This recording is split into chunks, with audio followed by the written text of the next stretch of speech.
뉴욕 일원의 하루 코로나 감염 지수가 눈에 띄게 늘었습니다. 일부 한인 밀집 지역의 경우 시 전역 평균보다 높은 감염률을 보이고 있습니다. 뉴저지주 상원에서 유급병가의 혜택의 지급 상한선을 확대하는 법안이 통과됐습니다. 지난해 뉴저지주에서 발생한 각종 증오범죄가 1994년 이래 최대치를 기록했습니다. 뉴저지 주의회가 고등학교 학생들의 등교 시간을 늦추는 방안을 추진하고 있습니다. 휘발유를 포함한 물가 비용이 치솟으면서 미국 소비자들이 필수품 지출을 줄이는 양상을 보이고 있습니다.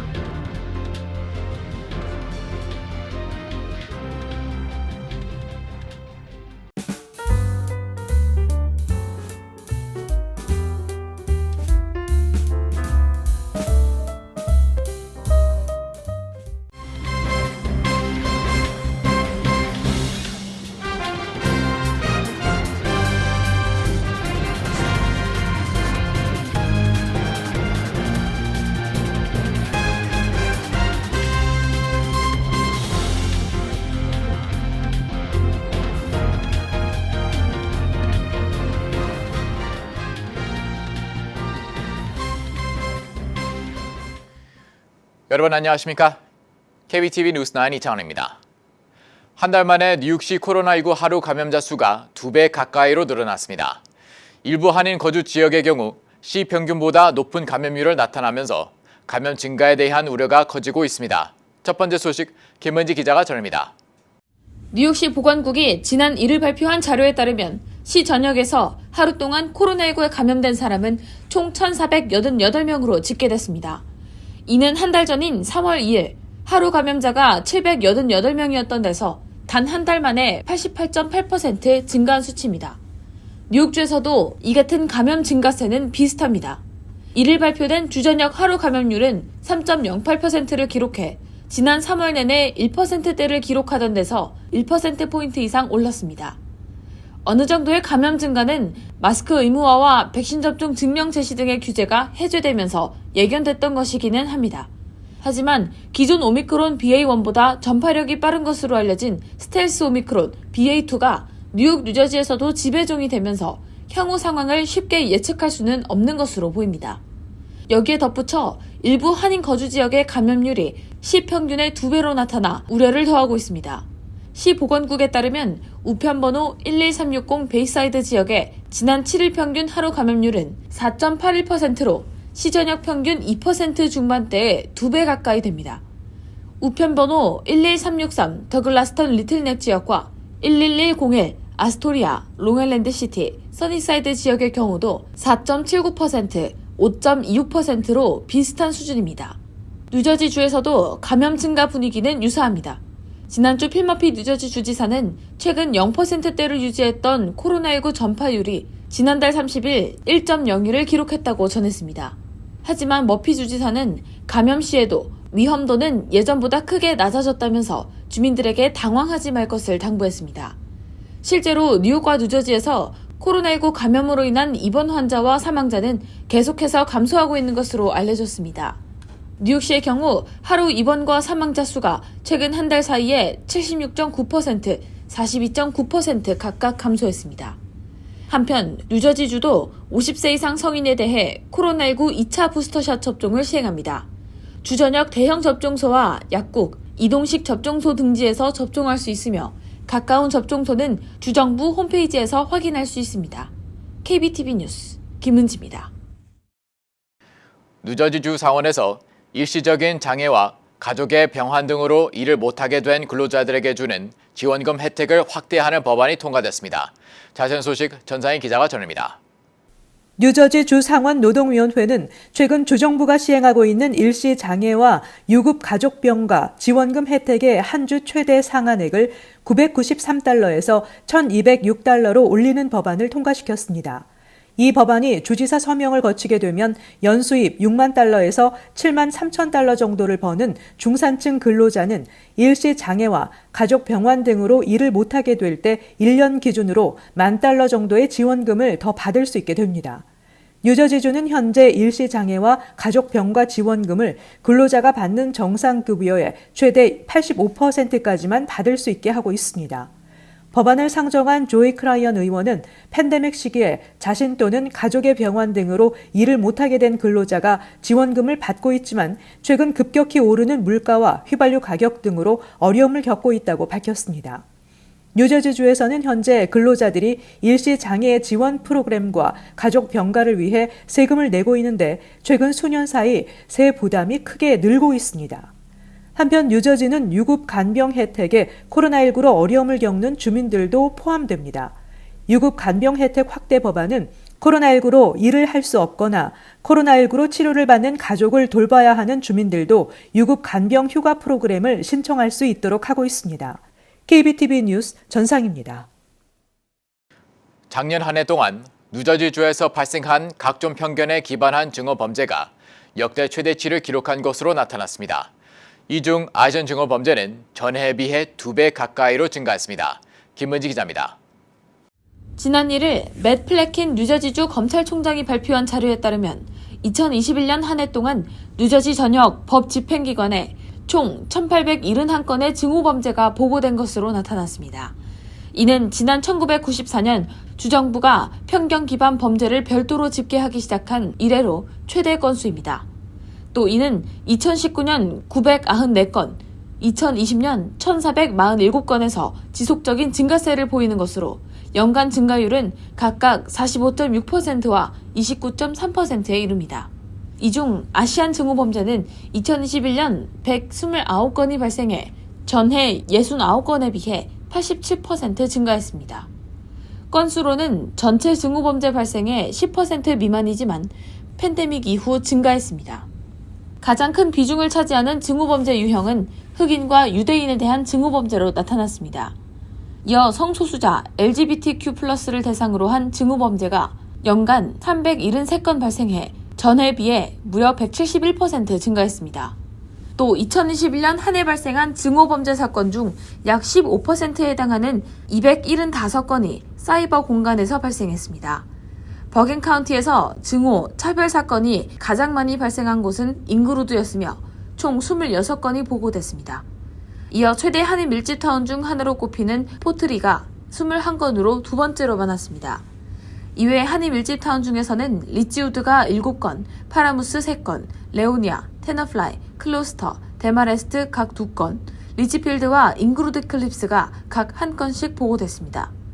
한편 주 검찰은 뉴저지에서 증오, 차별범죄가 증가하고 있다면서 지난 1월 입법된 뉴저지 공립교회 아시안 아메리칸 역사 문화교육 의무화를 대책 중 하나로 세웠습니다. KBTV 뉴스 김은지입니다. 뉴저지 주의회가 고등학교 학생들의 등교 시간을 늦추는 방안을 추진하고 있습니다. 보도에 김은지 기자입니다.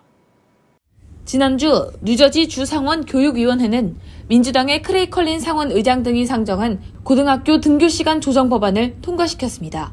이 법안의 주요 내용은 고교생들의 정신건강과 학습 효과 등을 위해 현재 오전 7시 20분부터 7시 40분 사이인 등교 시간을 오전 8시 30분 이후로 조정하는 것입니다.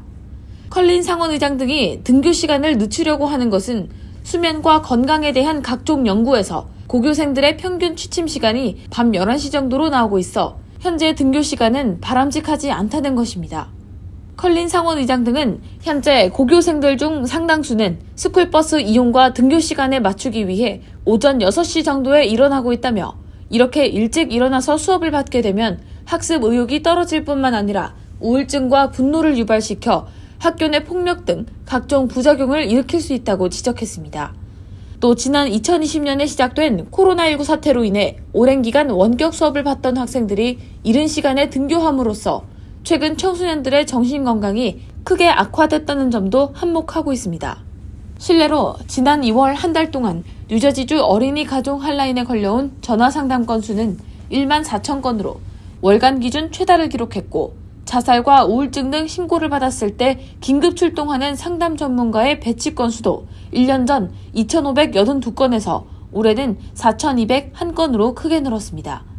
그러나 한편에서는 현재 정해진 고교생들의 등교 시간은 스쿨버스 운행의 효율성, 지역 도로에서의 교통체증 등 여러 가지를 감안해 정해졌기 때문에 1시간이나 미루면 일부 학군에서 여러 가지 문제가 생길 수 있다는 지적도 나오고 있습니다. KBTV 뉴스 김은지입니다. 물가가 치솟으면서 소비자들이 필수품 지출을 줄이고 있는 것으로 나타났습니다. 이 같은 현상은 특히 저소득층 소비자들 사이에서 두드러지고 있습니다. 전상희 기자의 보도입니다. 휘발유, 육아 등 모든 비용이 치솟자 소비자들은 보다 저렴한 브랜드로 바꾸거나 할인 품목을 고르고 소량 구매하는 방식으로 필수품을 구매하고 있다고 월스트리트 저널이 보도했습니다. 우크라이나 전쟁으로 인한 석유와 상품 시장 혼란으로 인해 미국의 지난 2월 물가 상승률은 7.9%까지 올랐는데 이는 40년 만에 최고 수준입니다. 식료품 업계 경영진은 소비자들이 가격에 더욱 민감해지고 있다며 일부 제품을 매장 자체 브랜드로 바꾸고 스테이크 대신 간 쇠고기 같은 더 저렴한 품목을 찾고 있다고 분석했습니다. 조사에서도 2월 마지막 주부터 3월 둘째 주까지 식료품 시장에서 유통사 자체 브랜드의 점유율이 오른 것으로 나타났습니다. 한 슈퍼마켓 관계자는 상황이 다소 완화될 것으로 기대했지만 여전히 완화되지 않고 있다며 빵과 맥주 회사들로부터 가격 인상을 통보받았고 앞으로 몇 달 내 가격이 더 오를 것으로 본다고 전했습니다. RBC 분석가인 닉 모디는 코로나19 사태로 여행, 외식 등에 지출하는 비용이 줄어들면서 저렴한 가정용품 대신 비싼 브랜드로 바꿨던 소비자들이 다시 할인 브랜드로 돌아오고 있다고 설명했습니다. 한편 물가 인상은 이어질 것으로 예상되고 있습니다. 살균 물티슈와 청소용품 수요 감소로 어려움을 겪고 있는 클로락스는 올해 수익성 개선을 위해 가격 인상을 고려하고 있다고 밝혔습니다.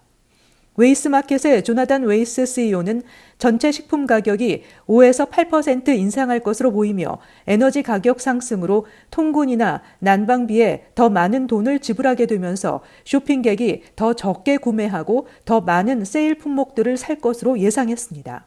KBTV 뉴스 전상입니다. 연방하원이 코로나19 팬데믹에 타격을 입은 식당들 중 식당 구제기금 RRF를 신청했지만 지원금을 받지 못한 곳을 돕기 위해 420억 달러 규모의 식당 구제안을 추진합니다. 법안을 추진하는 딘 필립스 연방하원의원의 대변인은 법안이 지난 2021년 RRF 신청 당시 신청자 중 3분의 1만 지원금을 받았기에 추진됐다고 설명했습니다. 420억 달러의 지원금은 지원 자격을 갖춘 나머지 3분의 2의 지원금을 제공하기에 충분할 것으로 예상되며 법안은 지원금이 모자랄 경우 각 식당이 받는 지원금을 일정 비율로 줄인다는 내용도 포함되어 있습니다. 또 이번 법안은 지난해 RRF를 신청했지만 거부된 식당의 거부 사유에 대한 설명을 제공하고 재신청 기회를 제공하는 내용도 담깁니다. 신규 신청자는 받지 않습니다. 이 외에도 지난해 RRF 지원금을 받은 식당들에 대한 감독과 감사를 실시해 의회에 보고하도록 요구하는 내용도 담겼습니다. 유럽 연합 국가들이 러시아의 우크라이나 침공과 관련해 이틀 만에 140여 명의 자국 주재 러시아 외교관을 추방하기로 했습니다. 이번 추방 조치는 지난주 우크라이나 키우이 인근 부차 지역에서 이루어진 러시아군의 민간인 학살에 대한 국제사회의 분노 속에서 이루어졌습니다. AFP 통신은 지난 2월 24일 러시아가 우크라이나를 침공한 이후 EU 국가들이 러시아 외교관 230여 명을 추방했다고 추산했습니다. 이에 러시아는 지난달 29일 라트비아, 리투아니아, 에스토니아 외교관 10명을 추방하는 등 보복 조치에 나섰습니다. 드미트리 페스코프 러시아 크렐림궁 대변인은 기자들에게 위기 상황에서 외교적 소통의 기회를 좁히는 것은 우리의 소통을 더욱 복잡하게 만드는 근시안적인 조치라며 해결책을 찾을 필요가 있다고 밝혔습니다. 맨하탄 차이나타운에서 불법 도박을 하던 남성이 말다툼 끝에 상대방을 흉기로 찔러 숨지게 하고 도주한 사건이 발생했습니다. ABC 뉴스, 데일리 뉴스 등에 따르면 어제 오후 4시 30분쯤 차이나타운 125 디비전 스트리트 건물 안에서 두 남성이 다투고 있다는 신고가 경찰에 접수됐습니다. 현장에 출동한 경찰은 58살의 치루이 윙 씨가 온몸을 수차례 흉기에 찔린 채 부상당한 것을 발견했고 인근 벨뷰 병원으로 급히 옮겼지만 결국 숨졌습니다. 경찰은 불법 도박을 하던 중 가해자가 피해자를 흉기로 찌른 것으로 보인다고 말했습니다. 숨진 치루이 윙 씨는 퀸즈 엘머스트에 거주하는 것으로 알려졌습니다. 또 데일리 뉴스에 따르면 해당 불법 도박장은 한때 태권도장으로 운영되던 장소인 것으로 알려졌습니다. 한편 경찰은 흉기를 휘두르고 현장에서 도주한 용의자인 50대 남성을 추적 중입니다. 뉴욕주의 기호용 마리화나 판매 합법화 이후 아직 정식 판매 라이센스를 발급받아 오픈한 매장이 없지만 법의 허점을 이용해 마리화나를 불법 판매하는 업소들이 늘고 있습니다. 맨하탄의 위드월드, 엠파이어 캐나비스 클럽 등 여러 매장들은 마리화나를 직접 판매하는 대신 비디오, 믹스테이프 등 기타 상품 또는 멤버십을 판매하는 동시에 선물로 마리화나를 주는 형태로 마리화나를 팔고 있다고 지역 매체 고다미스트가 보도했습니다. 뉴욕주의 마리화나 법에 따라 금전적 대가 없이 최대 3온스의 마리화나를 선물할 수 있다는 법의 허점을 파고들었다는 지적입니다. 뉴욕주의 기호용 마리화나 판매 라이센스를 받은 합법 매장들은 연말에나 문을 열 것으로 전망되는 가운데 주정부 마리화나 관리국은 불법 판매를 중단하지 않을 경우 판매 라이센스 신청 시 불이익이 있을 것이라는 내용의 경고 서한을 현재까지 52건 발송해 단속을 시도하고 있습니다. 잠시 후 커뮤니티 브리핑을 전해드립니다.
이어서 환율과 증시 전해드립니다.